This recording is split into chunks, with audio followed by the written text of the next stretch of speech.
ሰላም ጤና ይስጥልን ውድ ተመልካቾቻችን እንደምን አምሽታችኋል። ዕለተ ሐሙስ ሰኔ 18 2018 ዓ.ም የናሁ የምሽት ዜናዎችን ወደ እናንተ የምናደርስበት ሰዓት ላይ እንገኛለን። ዜናዎቹን ወደ እናንተ በማድረስ ሰናይ ንጉስ ያብራችሁ የምቆየው ይሆናል። አብራችሁን ቆዩ። አርዕስተ ዜና። የቀድሞዋ የኢትዮጵያ ፕሬዝዳንት ሳህለወርቅ ዘውዴ አዲስና ትልቅ ዲፕሎማሲያዊ ኃላፊነት ላይ ተሾሙ። የኤርትራ ሀገረ መንግስት ምስረታ ሂደት ቀድሞውንም ኢትዮጵያን በማዳከምና በማፍረስ ስሌት ላይ የተመሰረተ እንደነበረ አቶ ጌታቸው ረዳ ገለጹ።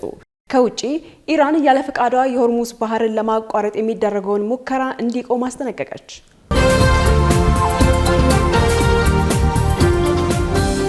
ለምሽት ከያዝናቸው በዝርዝር ወደምንመለከታቸው የሀገር ውስጥ መረጃዎቻችን በቅድሚያ እናልፋለን። የቀድሞዋ የኢትዮጵያ ፕሬዝዳንት ሳህለወርቅ ዘውዴ አዲስና ትልቅ ዲፕሎማሲያዊ ኃላፊነት ላይ ተሾሙ። የተባበሩት መንግስታት ድርጅት ዋና ጸሐፊ አንቶኒዮ ጉተሬዝ የቀድሞዋን የኢትዮጵያ ፕሬዝዳንት ሳህለወርቅ ዘውዴ አዲስ ትልቅ ዲፕሎማሲያዊ ኃላፊነት ላይ ሾመዋቸዋል። የተባበሩት መንግስታት ድርጅት ዋና ጸሐፊ አንቶኒዮ ጉተሬዝ የቀድሞዋን የኢትዮጵያ ፕሬዝዳንት ሳህለወርቅ ዘውዴን በምስራቅ አፍሪካና በአፍሪካ ቀንድ ቀጠናዊ ተጽዕኖና ዲፕሎማሲያዊ ግንኙነት የበላይነትን የማጠናከርና የማስተካከል ትልቅ ኃላፊነት እንደሰጧቸው ተሰምቷል። ይህ የተሰጣቸው አዲስ ተልዕኮ በቀጠናው እየታዩ ያሉ የጸጥታና የዲፕሎማሲ መሻከር አዝማሚያዎችን በታዋቂና አንጋፋ ዲፕሎማቶች አማካኝነት ለመፍታት ከተያዘው የድርጅቱ ስትራቴጂ ጋር የተያያዘ መሆኑ ታውቋል። የተባበሩት መንግስታት ድርጅት የውስጥ ምንጮች እንደገለጹት ፕሬዝዳንት ሳህለወርቅ ዘውዴ በቀጠናው ባላቸው የረጅም ጊዜ ዲፕሎማሲያዊ ልምድ በተለይም ቀደም ሲል በጅቡቲ በሴኔጋልና በፈረንሳይ አምባሳደር እንዲሁም በምስራቅ አፍሪካ የልማት በይነ መንግስታት ባለስልጣን እና በአፍሪካ ህብረት ዩኤ ልዩ መልእክተኛ ሆኖ በከፍተኛ የኃላፊነት ደረጃ የሰሩ በመሆናቸው ለዚህ ታላቅ ቀጠናዊ ሚና ተመራጭ አድርጓቸዋል። ዋና ጸሐፊው አንቶኒዮ ጉተሬዝ ይህንን ውሳኔ ያሳለፉት በአፍሪካ ቀንድ አካባቢ ያለውን የፖለቲካ ውጥረት ለማርገብ በሀገራት መካከል ያለውን ትብብር መልሶ ለመገንባትና የድርጅቱን ቀጠናዊ ተሰሚነት ከፍ ለማድረግ ታስቦ መሆኑ ተጠቁሟል። ፕሬዝዳንት ሳህለወርቅ ዘውዴም በቅርቡ የስልጣን ዘመናቸውን ካጠናቀቁ በኋላ በተለያዩ አህጉራዊ ግጭት አፈታትና የሰላም ግንባታ ውይይቶች ላይ በንቃት እየተሳተፉ መቆየታቸው ይታወሳል። ይህ ሹመት ድርጅቱ ለአፍሪካ ቀንድ ቀውስ ዘላቂ መፍትሄ ለመፈለግ በወሰደው ስልታዊ እርምጃ ውስጥ ትልቅ ግምት የተሰጠው ነው ተብሏል። የኤርትራ ሀገረ መንግስት ምስረታ ሂደት ቀድሞውንም ኢትዮጵያን በማዳከምና በማፍረስ ስሌት ላይ የተመሰረተ እንደነበረ አቶ ጌታቸው ረዳ ገለጹ። የጠቅላይ ሚኒስትሩ የምስራቅ አፍሪካ ጉዳዮች አማካሪ ሚኒስትር አቶ ጌታቸው ረዳ በብሔራዊ መከላከያ ኮሌጅ በተካሄደ የደህንነት ኮንፈረንስ ላይ ባደረጉት ንግግር የኤርትራ ሀገረ መንግስት ምስረታ ሂደት ቀድሞውንም ቢሆን ኢትዮጵያን በማዳከምና በማፍረስ ስሌት ላይ የተመሰረተ እንደነበር ገልጸዋል። ይህ እውነታ በሚስጥር የተያዘ ሳይሆን በአደባባይ የሚታወቅ መሆኑን የጠቀሱት አማካሪው ኤርትራን ወደ ነጻነት እንቅስቃሴ ያስገቡት ኃይሎች ዋነኛ ፍላጎት የኢትዮጵያ አቅም በማዳከም እንደነበር ይታወሳል። አቶ ጌታቸው አክለውም የኤርትራ መንግስት በሀገር ውስጥ ያሉ አፍራሽ ኃይሎችን በማደራጀትና መረጋጋትን በመንሳት በኢትዮጵያ ላይ ቀጣይነት ያለው የደህንነት ስጋት ሲደቀም መቆየቱ በተግባር መታየቱን አስረድተዋል። በመሆኑም ይህንን ስጋት ለመመከትና ሀገራዊ ህልውናን ለማስጠበቅ እያንዳንዱ ኢትዮጵያዊ በሀገር ውስጥ ባሉ ጉድለቶች ላይ በትኩረት መስራትና መረባረብ እንደሚጠበቅበትም አሳስበዋል። የጣምራ ዜግነት መብትና እውቅና በዋናው የሀገራዊ ምክክር ጉባኤ ላይ እንደሚቀርብ ኮሚሽኑ ገለጸ። የኢትዮጵያ ሀገራዊ ምክክር ኮሚሽን በሀገሪቱ ዘላቂ ሰላምና ዲሞክራሲን ለመገንባት በሚደረገው ጉዞ ውስጥ የሰብአዊ መብቶች መከበርና የዲሞክራሲ ተቋማት ገለልተኝነት ወሳኝ ሚና እንዳላቸው ገልጿል። የኮሚሽኑ ዋና ኮሚሽነር ፕሮፌሰር መስፍን አርያ በግጭቶች እንዲሁም በተለያዩ ሰው ሰራሽና ተፈጥሯዊ ችግሮች ሳቢያ ከቀያቸው ለተፈናቀሉ ዜጎች የሚደረገው ጥበቃ ልዩ ትኩረት ሊሰጠው እንደሚገባም አመላክተዋል። በዚህም ከተፈናቃዮች መብት ጥበቃ ጋር በተያያዘ ጠንካራ ተቋማዊ ማዕቀፎች መዘርጋትና በተግባር መዋል እንደሚገባም ጠቁመዋል። እንዲሁም የጣምራ ዜግነት ያላቸው ወገኖች መብትና እውቅናን ጨምሮ በርካታ ተያያዥ ጉዳዮች በዋናነት ተካተው ውይይት እንደሚደረግባቸው አስረድተዋል። የዲሞክራሲ ተቋማት ሙሉ በሙሉ ገለልተኛ ሆኖ መሰራት መቻላቸው ለዚህ መብቶች መከበር ለሀገር ውስጥ ተፈናቃዮች ዘላቂ መፍትሄ ለመስጠት ዋነኛ መሰረት በመሆኑ እነዚህን የተመለከቱ ጉዳዮች በዋናነት እንደሚነሱ አመላክተዋል። በሌላ በኩል ሙስናና መሰል ብልሹ አሰራሮችን መቅረፍ የሚቻልባቸው አጀንዳዎች ጨምሮ የሰላም ግንባታን የሚዳስሱ ነጥቦች መካተታቸውን አንስተዋል። በተጨማሪም ለዘላቂ ሰላም መሰረት የሆነና በሽግግር ፍትህ ላይ ትኩረት ያደረጉ አጀንዳዎች ለምክክሩ መዘጋጀታቸውን ተናግረዋል። ሀገራዊ የምክክር ኮሚሽኑ ባለፉት 4 ዓመታት ከተለያዩ ዜጎች ተቋማትና ማህበራት የሰበሰባቸውን አጀንዳዎች ለምክክር ጉባኤ ይፋ አድርጓል። የማስተርስ ትምህርት ወደ 4 ዓመት ሊያድግ ይገባል ተባለ። የአሰራር ለውጥ ካልተደረገ ወደፊት ለሚመረቁ ተማሪዎች እውቅና ለመስጠት ትልቅ ተግዳሮት ይፈጥራል ሲል የትምህርትና ስልጠና ባለስልጣን አስታውቋል። በኢትዮጵያ ከፍተኛ የትምህርት ተቋማት የሚሰጠው ሁለተኛ ዲግሪ የማስተርስ ትምህርት ፕሮግራም ከ2 ዓመት ወደ 4 ዓመት ሊያድግ እንደሚገባ የትምህርትና ስልጠና ባለስልጣን አስታውቋል። ባለስልጣኑ ይህንን ያስታወቀው የሕዝብ ተወካዮች ምክር ቤት የቋሚ ኮሚቴ አባላት በተገኙበት የ11 ወራት የዕቅድ አፈጻጸም ሪፖርቱ ባቀረበበት ወቅት ነው።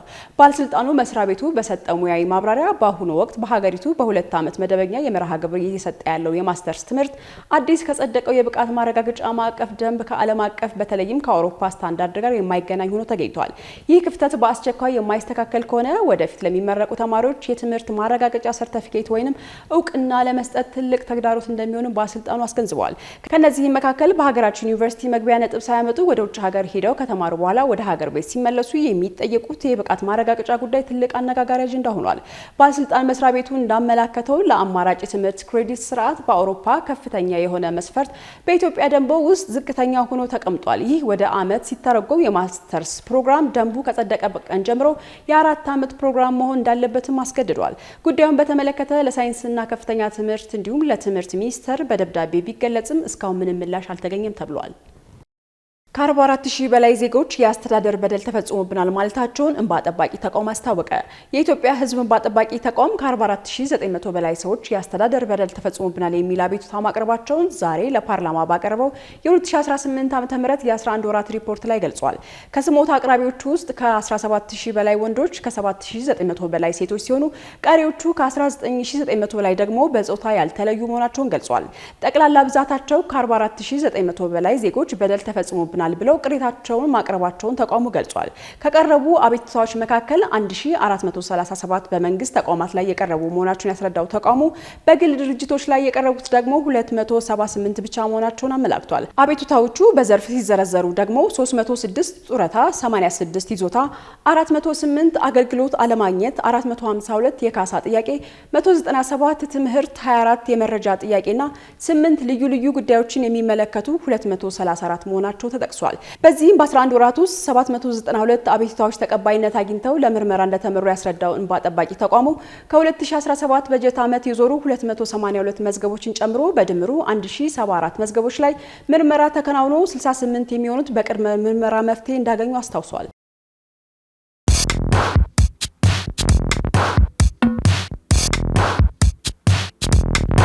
የማድረስ አገልግሎት የወደፊት ዕጣ ፈንታ እዚህ ደርሷል። በትሩዝ የታገዘም ትሩዝ ዴሊቨሪን እናስተዋውቆ። የኛ 100% የኤሌክትሪክ ሞተሮች ለአካባቢ ተስማሚ ብቻ አይደሉም፣ ፈጣን፣ ጸጥተኛና አስተማማኝም ናቸው። ያለምንም ጫጫታ፣ ያለምንም ጭስ የእርስዎ ጥቅል በሰዓቱ ይደርሳል። በቀጥታ ክትትል ላይቭ ትራኪንግ ሁሉንም ነገር ይቆጣጠሩ። ጥቅሎ እስከ ደጃፎ ድረስ ያለውን እንቅስቃሴ በቀጥታ ይመልከቱ። ደህንነት ቅድሚያ የምንሰጠው ጉዳይ ነው። በእኛ የተቀባይ ማረጋገጫ ሪሲቨር ኮንፈርሜሽን ዘዴ ጥቅሎ በትክክለኛው እጅ መግባቱ እናረጋግጣለን። እርስዎ ያረጋግጣሉ፣ እኛም እናስረክባለን። እገዛ ይፈልጋሉ? ቡድናችን ሁልጊዜ በ8194 ዝግጁ ነው። ትሩዝ ዴሊቨሪ ለአካባቢ ተስማሚ፣ ደህንነቱ የተጠበቀና የቀጥታ ክትትል ያለው። ዛሬውኑ በ8194 ይደውሉ። የዕለተ ሐሙስ ሰኔ 18 የናሁ የምሽት ዜናዎቻችንን ወደ እናንተ ማድረሳችንን ቀጥለናል። አሁን ደግሞ በዝርዝር ወደምንመለከታቸው የውጭ መረጃዎቻችን እናልፋለን። በዲሞክራቲክ ኮንጎ በተቀሰቀሰው ኢቦላ ወረርሽኝ ከ1000 በላይ ተጠቂዎች ሲመዘገቡ ከ200 በላይ ሰዎች መሞታቸው ተረጋገጠ። በዲሞክራቲክ ሪፐብሊክ ኮንጎ እስካሳለፍነው ማክሰኞ ዕለት ድረስ 1118 የተረጋገጡ የኢቦላ ኬዞች ሲመዘገቡ 291 ሰዎች መሞታቸውን የሀገሪቱ መንግስት ለወረርሽኝ ወቅታዊ ሁኔታ በሚመለከት በሰጠው መረጃ አስታውቋል። በዲሞክራቲክ ሪፐብሊክ የኮሚኒኬሽንና መገናኛ ብዙሃን ሚኒስተር በኤክስ ገጻቸው ላይ ባሰራጩት መረጃ እንደሚያሳየው 122 ሰዎች ያገገሙ ሲሆን 408 ታካሚዎች በሕክምና ላይ ናቸው። በአሳሳቢው የኢቦላ ወረርሽኝ በዲሞክራቲክ ሪፐብሊክ ኮንጎ የሞት መጠን 26 በመቶ መድረሱንም ሚኒስተሩ ጠቅሶ ዣን ዘግቧል።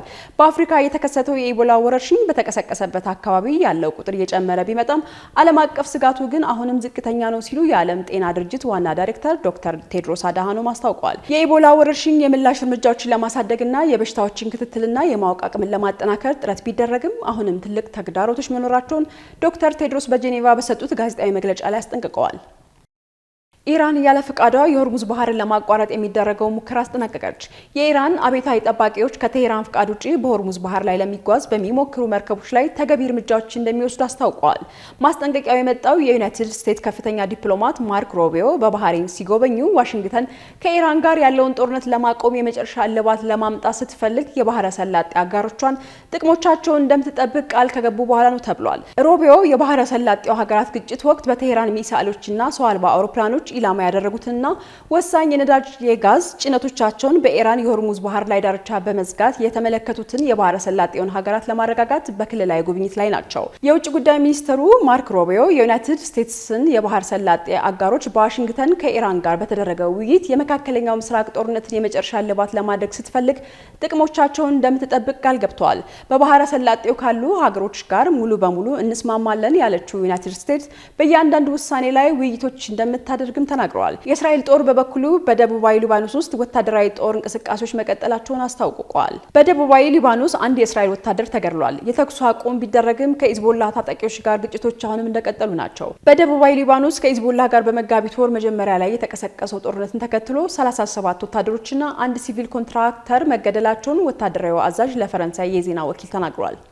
በመጨረሻም ለትንታኔ ወደ መረጥነው የውጭ መረጃችን እናልፋለን። የምስራቅ አፍሪካ ስደተኞች ወደ ሊቢያ እንዳይገቡ እገዳ ተጥሎባቸዋል። ኢትዮጵያውያን ዜጎችን ጨምሮ ወደ አውሮፓ መሻገር የሚፈልጉ የአፍሪካ ሀገራት ፍልሰተኞች በሊቢያ በኩል በሰው አዘዋዋሪዎች አማካኝነት እንደሚያልፍ ይታወቃል። ሆኖም ከምስራቅ አፍሪካ ሀገራት የተውጣጡ ስደተኞች የሊቢያ ምድር እንዳይረግጡ ተከልክለዋል። ይህም በእጅጉ መነጋገሪያ ሆኗል። እገዳ ከተጣለባቸው ስደተኞች መካከል ኢትዮጵያውያንና ኤርትራውያን እንደሚገኙ ይታወቃል። ማርቆስ ጎደበው ተጨማሪ አለው። በአፍሪካ ሀገራት የኢኮኖሚ ጫናን በመሸሽ የተሻለ ህይወትን ፍለጋ፣ ጦርነትና ግጭትን በመሸሽ ሰላምን ፍለጋ፣ የመንግስታዊ ቢሮክራሲዎችን በመሸሽ አሊያም የፖለቲካ ነጻነትንና ሐሳባቸውን በነጻነት ለመግለጽ የተቸገሩ ምሁራን ሳይቀሩ ለህይወታቸው አስጊ በሆነ ህገወጥ ስደት መንገዶችን አቆራርጠው ለማለፍ ሲሞክሩ ማየት የተለመደ የሰርክ ተግባር ከሆነ ቆይቷል።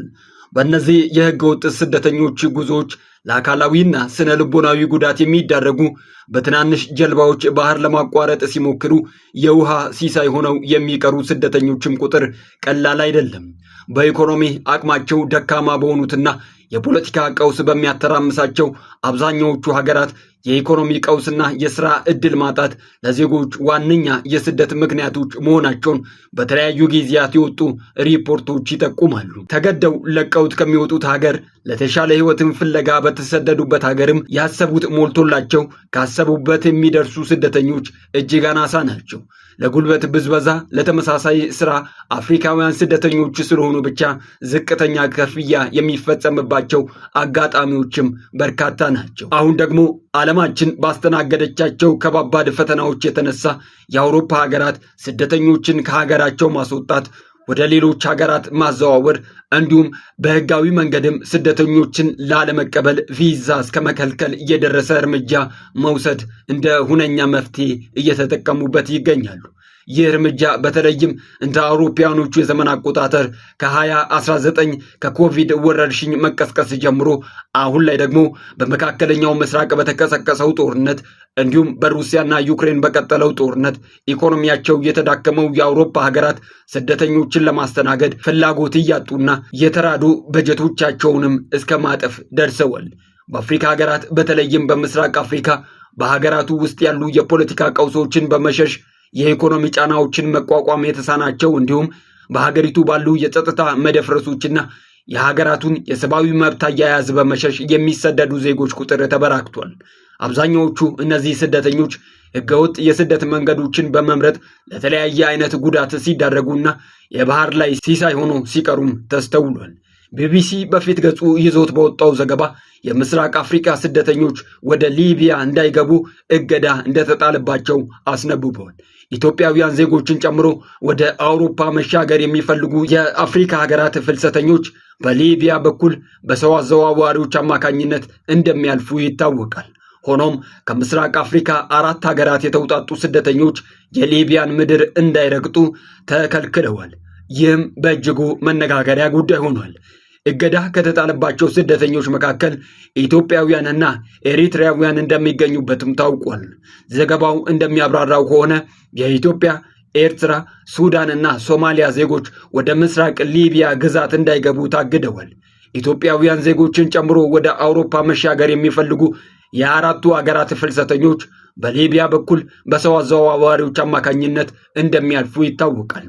የምስራቅ ሊቢያ ባለስልጣናት ይህንን እገዳ የጣሉት የውጭ ዜጎች ወደ አገሪቱ የሚገቡበት ሁኔታን ለመቀየር በማስፈለጉ እንደሆነ መናገራቸውን ሮይተርስ ዘግቧል። እገዳው ዲፕሎማቶችን፣ የቆንስላ ሰራተኞችንና ቤተሰቦቻቸውን እንዲሁም የቅጥር ፈቃድ ያላቸው በትምህርትና ሕክምና ዘርፍ የተሰማሩ የሀገራቱን ሰራተኞች እንደማይመለከት ተገልጿል። በአሁኑ ወቅት 900 ሺህ ያህል የውጭ ዜጎች ያላቸው ፍልሰተኞች ሊቢያ ውስጥ እንደሚገኙ መረጃዎች ያመላክታሉ። የሊቢያ ምስራቃዊ ክፍልን የሚቆጣጠሩት ባለስልጣናት የኢትዮጵያ፣ የኤርትራ፣ የሱዳንና የሶማሊያ ዜጎች ወደ ሀገሪቱ እንዳይገቡ እግድ የጣሉት አዲስ ሕግ ይፋ በማድረግ ነው። ከፊሉን የሊቢያ ግዛት የሚቆጣጠሩት በካሊፋ ሀፍታር የሚመሩት አስተዳዳሪዎች የአራቱ የአፍሪካ ቀንድ ሀገራት ዜጎች እንዳይገቡ የከለከሉት በሊቢያ የባህር ዳርቻ በኩል በህገወጥ መንገድ ወደ አውሮፓ ለመሻገር የሚጓዙ ስደተኞችን ለማስቆም መሆኑ ተገልጿል። በጦርነት የተከፋፈለችው ሊቢያ ከአፍሪካ ቀንድ በተጨማሪ ከሌሎች የአፍሪካ ክፍሎች የተሻለ ህይወትን ፍለጋ በአደገኛ ሁኔታ የሚጓዙ ስደተኞች ወደ አውሮፓ ለመሸጋገር የሚሞክሩባት ወሳኝ ሀገር ናት። በህገወጥ የሰዎች አዘዋዋሪዎች አማካኝነት ሰሃራ በረሃን በአስቸጋሪ ሁኔታ አቋርጠው ወደ ሊቢያ የሚደርሱ አፍሪካውያን ስደተኞች ከባድ ስቃይና እንግልት ሊቢያ ውስጥ የሚያጋጥማቸው መሆኑን ያስረዳሉ። በሰዎች አዘዋዋሪዎችና በታጣቂዎች እገታ፣ እስር፣ ድብደባና ሰቆቃ የሚገጥማቸው ስደተኞች ከፍተኛ ገንዘብ እየከፈሉ በአደገኛ ሁኔታ በትናንሽ ጀልባዎች ሜዲትራኒያን ባህርን ለማቋረጥ የሞከሩ በሺዎች የሚቆጠሩ ሰዎች ለሞት ተዳርገዋል። ይህንንም ለመቆጣጠር በሚል ምስራቃዊ ሊቢያን የሚቆጣጠሩ ባለስልጣናት አሁን የኢትዮጵያ፣ የኤሪትሪያ፣ የሱዳንና የሶማሊያ ዜጎች በየብስ በባህርና በአየር ወደ ሊቢያ እንዳይገቡ ክልከላ መጣላቸውን እንዳስታወቁ አሶሺየትድ ፕሬስ ዘግቧል። ውሳኔው ይፋ የሆነበት መግለጫን ጨምሮ ይህም በአፍሪካ ሀገራት ዜጎች ላይ የተጣለውን እገዳ ዲፕሎማቶችን፣ የጤናና የትምህርት ዘርፍ ሰራተኞችን የሚመለከት እንዳልሆነም መረጃው ልብ ይለዋል። የሙአመር ጋዳፊ መንግስት መውደቅን ተከትሎ ከተካሄደው የእርስ በርስ ጦርነት በኋላ በምስራቅና በምዕራብ የተከፈለችው ሊቢያን የሚቆጣጠሩት ኃይሎች የራሳቸውን የበላይነት ለማስጠበቅ ከሚፎካከሩባቸው ጉዳዮች መካከል አንዱና ዋነኛው የስደተኞች ጉዳይ ሆኗል። ካሽጎ በየትኛውም ዓለም ሆነው በማንኛውም ሰዓት ለወገኑ የሚደርሱበት ፈጣን የገንዘብ መላኪያ ተከፈተሎ። ማስተርና ቪዛ ካርዶን በመጠቀም ከ5 እስከ 20 ዶላር የሚልኩበት አዲስ የገንዘብ መላኪያ መንገድ። ካሽጎን ለየት የሚያደርገው የትኛውም የገንዘብ ዝውውር በፍጥነት አገልግሎት ከመስጠቱም ባሻገር ለማንኛውም አገልግሎት ምንም አይነት ክፍያ አለመጠየቁ ነው። በአገራችን ታሪክ ገንዘብን ከውጪ ወደ ሀገር ቤት በማስተላለፍ በመተግበሪያ መልክ አገልግሎት መስጠት የጀመረው የመጀመሪያው ሀገር በቀል የገንዘብ መላኪያ ዘዴ ካሽጎ ከ4500 በላይ ባሉ የባንክ ቅርንጫፎች አገልግሎት እየሰጠ ይገኛል። ገንዘቦን በሰኮንዶች ልዩነት ውስጥ ይፈልጉ በአካውንቶ ወይንም በእጆ ቆጥረው የሚወስዱበት ልዩ ዘዴ። በቅርቡ ሁሉንም ኢትዮጵያዊ ባለቤት ለማድረግ ጉዞ የጀመረው ካሽጎ ዛሬውኑ መተግበሪያውን በስልኮ ላይ በመጫን የአገልግሎቱ ተጠቃሚ ሆኑ።